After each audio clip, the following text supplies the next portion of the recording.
racks right now, but I promise I'ma get this soon.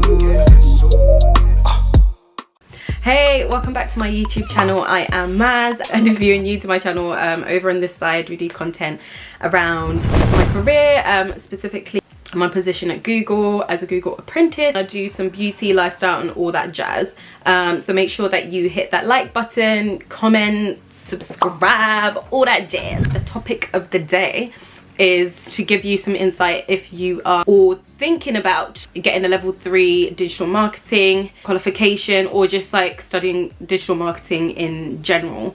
So this is the qualification that I was doing during my apprenticeship. This is like what we were studying, and then you are, well, technically you're meant to put it into practice at work, but my work was a little bit different because, as you can imagine, Google is a bit it's not exactly your typical digital marketing.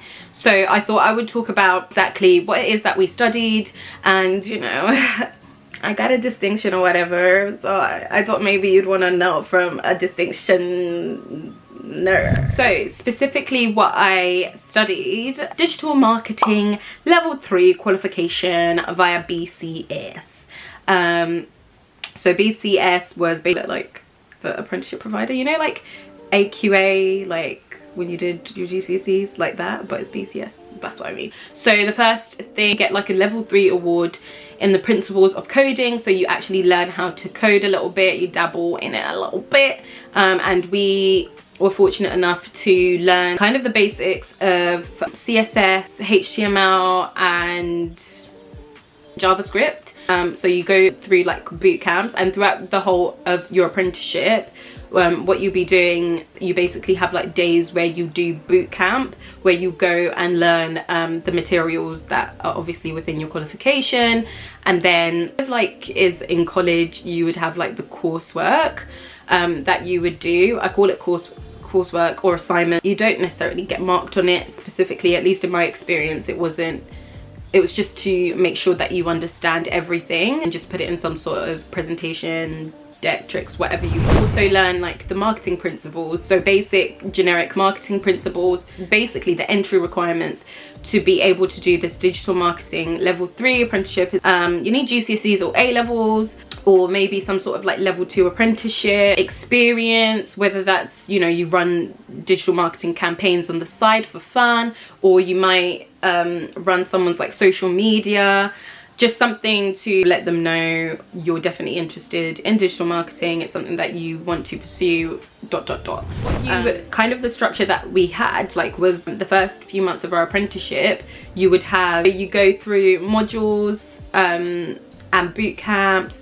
We did 20% of your whole time you were meant to actually spend on apprenticeship work, so on your qualification work, and 20% is basically what we kind of made it was one day within the week. So 8 hours of your week you would concentrate on that apprenticeship, and you kind of split it out. You, depending on the company that you work with, you can have a whole day, or maybe you want 2 hours each day, or like something like that. You would find whatever works for you. So at the end of the apprenticeship, you have to do a synoptic project. Synoptic project is you were given those 5 days to come up with basically a solution for a concept that you're given. So you'll be given sort of a campaign, focus, thank you. You'll be given a campaign that they want you to basically implement, and then it is your role to then implement that with all the knowledge that you've learned throughout your apprenticeship, throughout those at the time when I did it, it was like 14 months. So yeah, so that's something, if you know, you really do have to take in like what's happening, because you're gonna get tested on it, honey. Not like that, it's not an intense test at all. And then within that level 3 qualification, we also did an EPA assessment. So an EPA assessment is called an end of point assessment, and within the end of point assessment is basically you have someone that will then ask you questions about everything that you've done within your apprenticeship, because throughout your apprenticeship you'll actually be doing a portfolio, so you need to make sure that you're recording everything within your apprenticeship, because you have to hit certain competencies. So in the digital marketing qualification, you have certain competencies that you have to hit. Some of them, I'll just say a few, some of them are like data analysis, written communication. There's a few competencies that you need to hit that should be aligning with the projects that you're doing for you to then keep them in a portfolio. Mine was like in slides, Google Slides, where you basically introduce yourself, your role, document everything that you're doing. At the time it sounds really annoying.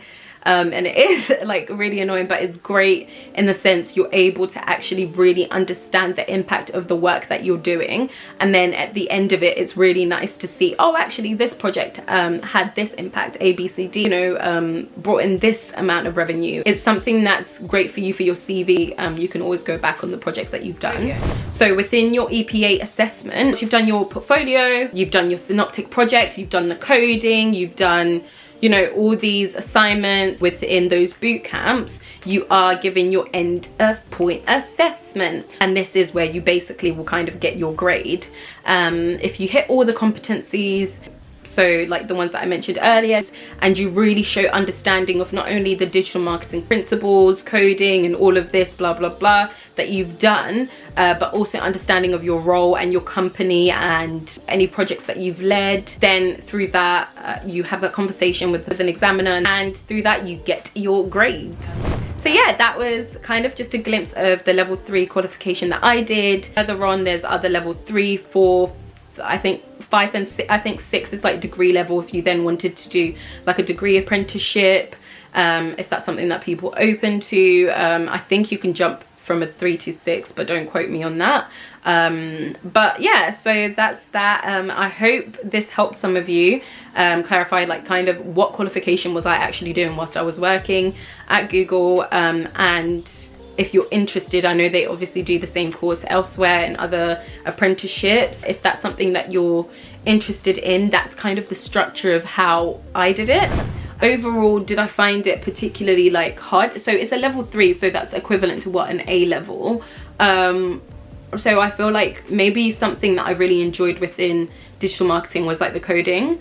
And that's something I'm thinking of getting some extra training with. Like at the moment, I'm trying to learn a bit more about like SQL, just because I'm really getting into like the whole data side of the industry, and that's what I enjoy.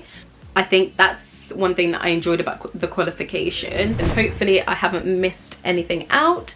If I've missed anything out, please just like have a glimpse in the description box. I'll pop in a little few things in there if I did miss them out. But overall, that's it. Yeah, I hope you really enjoyed this video. Make sure that you like, comment, and subscribe. Bye.